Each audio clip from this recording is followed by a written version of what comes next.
Why don't we actually talk to somebody with some experience and all this? Are we going back to the office? Darin Buelow is with Deloitte. And what's important here is he's a mechanical engineer out of Madison. So if you said to him, we need to rebuild the floor by Tuesday, he's the one guy that could actually do it. Darin, what are offices going to do? I don't want a lot of mumbo jumbo about elevators. What are they going to do with the bodies on the floor to keep John, Lisa, and me apart? Well, great to be with you this morning. You know, as we've spoken to over 100 companies and financial institutions that are struggling with the return and wondering how they're going to bring these people back.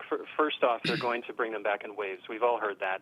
It's going to be a slow progression back, starting with 5%, 10%, 20%.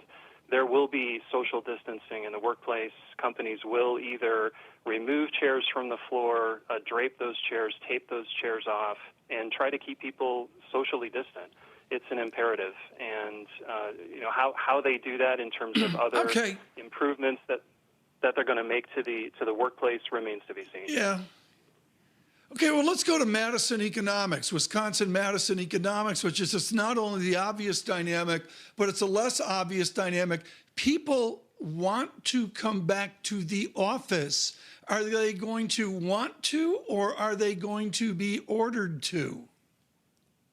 Well, we know that there are all types out there. There are some people that are absolutely going out of their minds working at home during this period. They can't wait to get back. No. And at the other end of the bell curve, there are those people that are doing quite fine at home, highly productive, enjoying not having to commute, and getting a lot more done. So there's everything in between. When companies start the return, I expect that there's going to be a lot in the middle.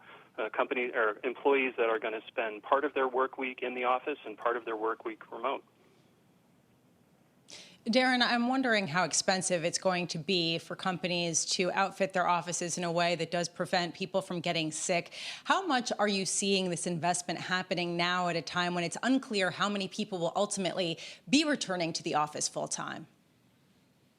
It's a great question. There definitely are going to be additional costs to operate the office during COVID times. Costs for nurses or medical professionals to take temperatures, day porters, elevator operators, signage, PPE.